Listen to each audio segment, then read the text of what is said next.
Thank you for joining me today. I'm excited as this is the first full episode of the podcast. So I wanted to take the first part of this episode to really get into my personality and what you're going to be hearing from me and some things that you can expect. First, I have been accused many times of being too straightforward or sometimes abrasive. I've worked on that, but you always know exactly what I'm thinking and exactly where things are coming from.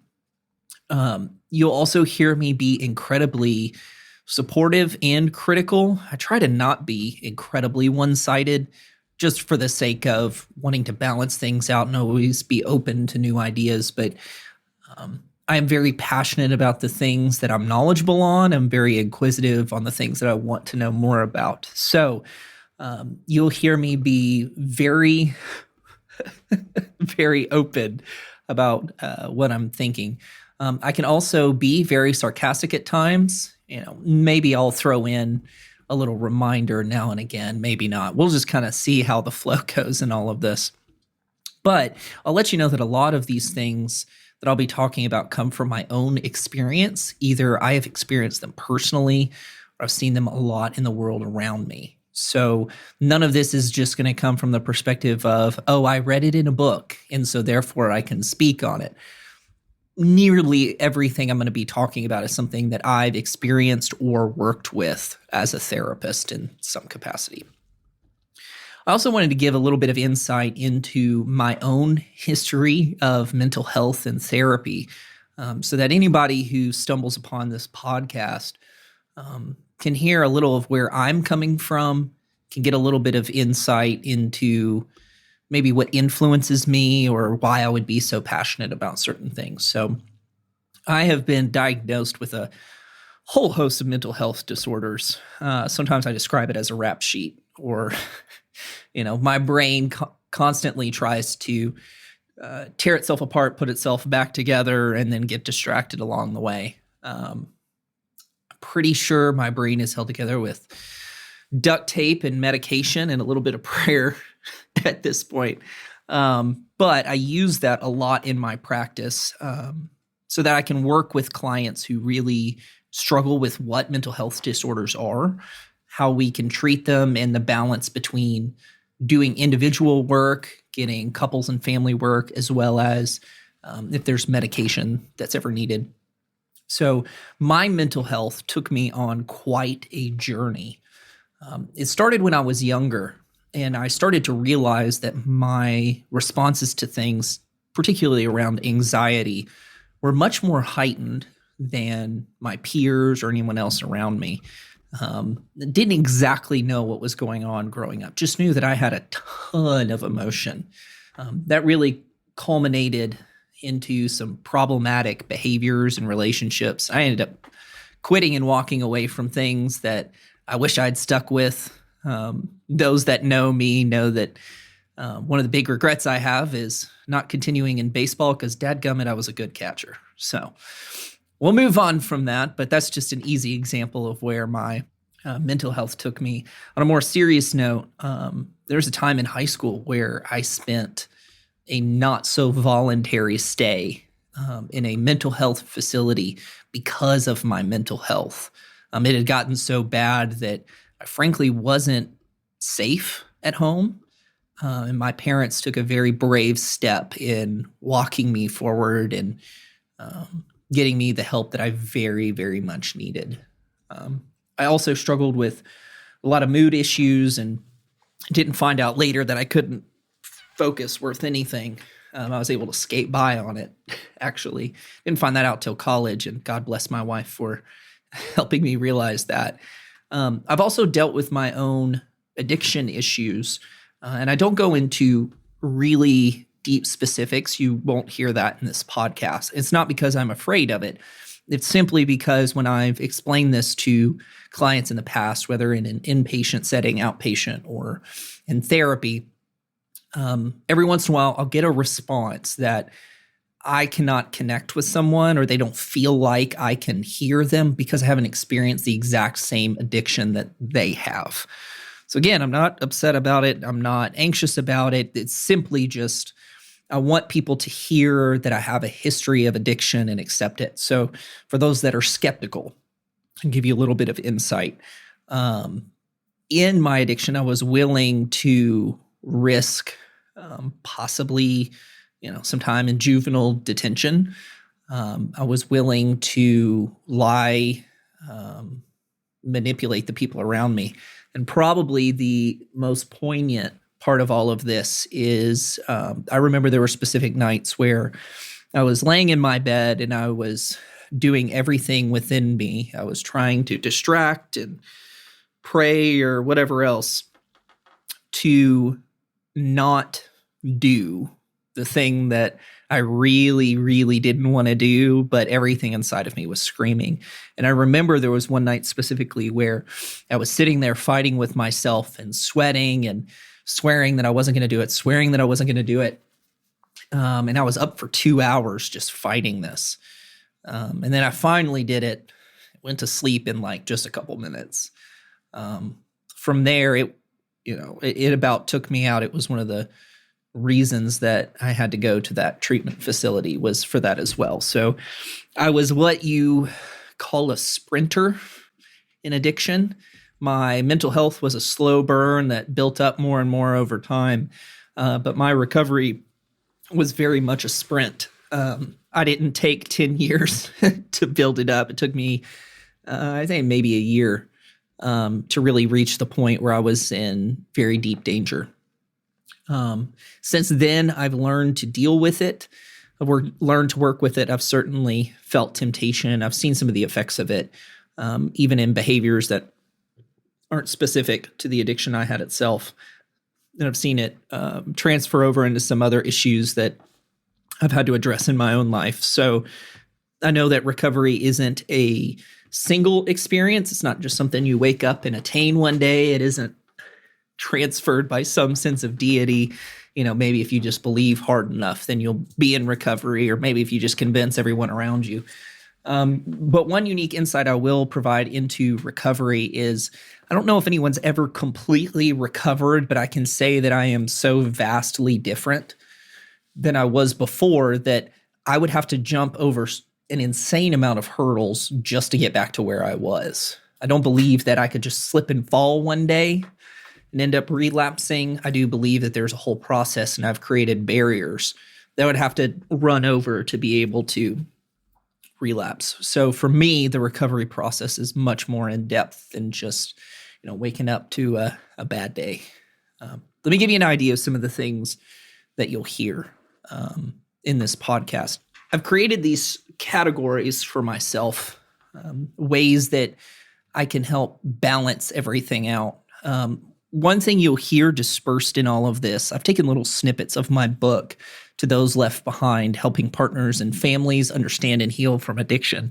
I've taken some little snippets of that and spread it throughout some of the calendar. So you'll hear topics probably every few weeks. They won't be specific readings. Like I'm not going to read the book to you, but you'll hear things that you can go back and learn more about. And I'll be sure to give a little bit of insight on that if that ever comes up. You'll also hear thoughts on mental health and how we treat it. That's actually going to be the very next episode. It's going to be when mental health labels don't work. So if you're interested in hearing an alternate point of view than just let's give them meds and move them along, that's actually coming next week. You'll hear my thoughts on therapy. One of my views on therapy is, good God, you should not be in therapy for your entire life, except for some extenuating circumstances. But no, I want people to live long and healthy lives. And one of the upcoming episodes is about when it's time to quit therapy and go live your life and go engage in relationships that are meaningful. You'll also hear topics of theory. If you're ever interested in what kind of theory I use or what kind of theory is helpful out there, you'll hear some of that. Also talk about culture. I'm not going to become some political pundit. Don't worry about that. But understanding mental health and the culture around us, because it's not taboo. It's not commonplace. It's started to become a medal that people wear, which is honestly baffling to me, considering I hid it for so long. And now the trend is to wear it on a t-shirt or put it in your bio. So you'll hear my point of view on a lot of that if you haven't gotten some of it already. But you also hear different types of cultural issues and talking about family and couple dynamics, how families have shifted over the decades and how we can find connection. And we can find meaningful ways to support ourselves, support our children, support other family members. But you also hear topics for deeper relationship needs, because there's a ton of relationship advice from people who have no business giving it. Now, do I think I'm the perfect one? No, obviously not. But I am a licensed marriage and family therapist. So if we're going to go off the technical definition, I have the licensure to judge people. That's one of my favorite things to tell people is, don't judge other people. Well, I literally have the license to do so. So I'm going to take that liberty. That was a joke. For those of you at home who weren't sure whether that was a joke, that was half a joke. But we'll break down common topics like narcissism. No, not everyone you know or everyone you're upset with is a narcissism. We'll also talk about things like social media and how it affects people, whether that's children and their development, whether that's teenagers or even adults. We'll hear many topics like that. Absolutely, we'll go into things like addiction and individuals and family systems. We'll also even go into how things like correctional systems have affected the world around us. Now, granted, this is based in America, so I can only directly speak to that, but we'll hear some other ideas as well. If any of that is interesting to you, you'll see in the topic description that there's specific outlines or specific topic indicators, so you can always go back and look through it. Let me give you an idea of what the purpose of all of this is. The primary purpose is to provide a resource to people who are either anxious or aversive to therapy, or those that maybe are not able to afford it. This is a way for someone at home or in their car listen to honest, balanced insight to really hear what change looks like and how they could consider themselves in their future. So that's the primary purpose, is if someone is either not able to afford it or is not sure whether they want to start therapy. The secondary purpose of this is to provide additional insight to someone who is maybe in the process of therapy. We only get a certain amount of time with our therapist per week, and I've had only a few clients ever request a record session, which is incredibly intimidating. But this is a way for someone to go outside of therapy and go back and listen to concepts and ideas to help remind themselves. The next one is for, honestly, my own clients, if they want to go back and remember some of the things that we talk about, because I'd say about 90% of this I've talked about in sessions before. So clients that are currently in my practice or have been in the past that want a little reminder of what was that topic we talked about or how did we organize all of this, it's for them. Finally, and this is the most important, this is a place where I can just talk and vent. I've seen some crazy shifts in the mental health and psychology space in ways that have very much worried me. And this is a place for me, not necessarily to fight back, but a place where I can just openly speak about all of this, because goodness gracious, it's almost as if mental health has become a completely different thing than it was even 5-10 years ago. In some ways, that's a good thing. In some ways, that pendulum has swung so far that it's incredibly concerning to me. So the last part of this, and even if no one even listens to any of these episodes, it's a place for me to sit and just get thoughts out.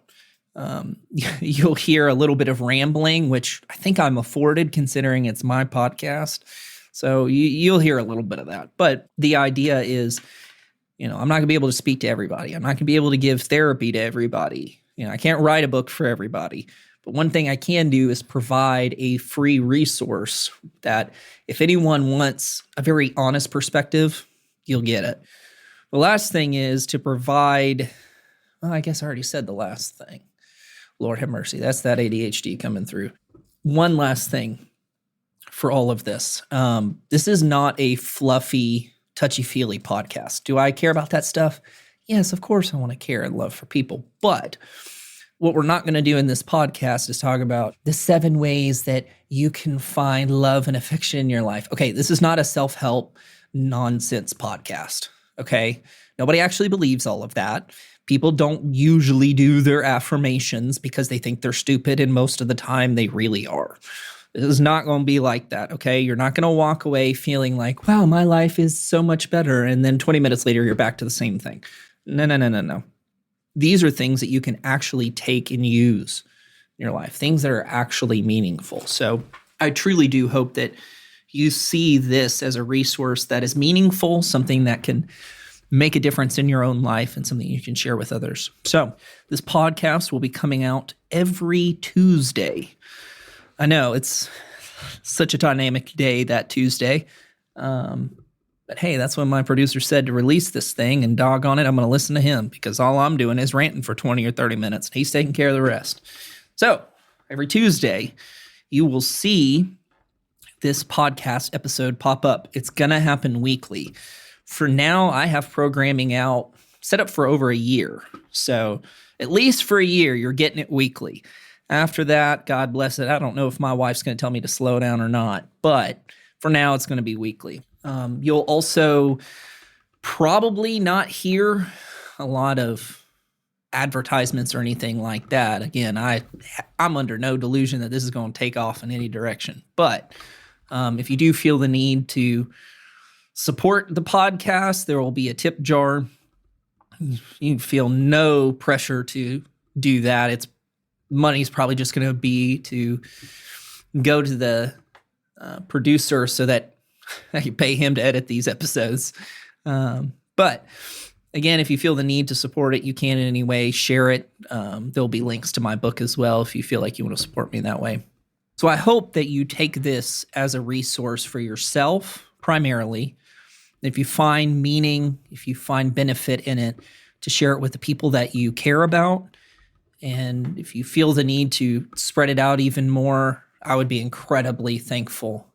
So go ahead and click that follow button wherever you're listening to this podcast so that you can hear those weekly discussions. You can get the automatic downloads.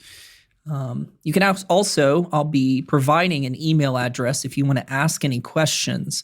Yeah, I forgot to mention that. That's a great idea that I forgot to mention, that every once in a while I'll be doing a Q&A episode where people can submit their ideas. They can submit their questions and I can go through as much as I know, and it'll obviously be anonymous. I'm not going to point anybody out, but I'll go through these topics. If you have any questions that you'd like to have answered from my point of view, I'll put the email address in the description. But if you're just listening right now, it will be Travis Thompson Podcast at hotmail.com. Just put in the subject line. You can just put podcast question. Thanks so much for checking in today. I hope that you follow the podcast and you listen every week. Support me if you feel like you can, or you feel like this has been beneficial to you, and I'll see you next week.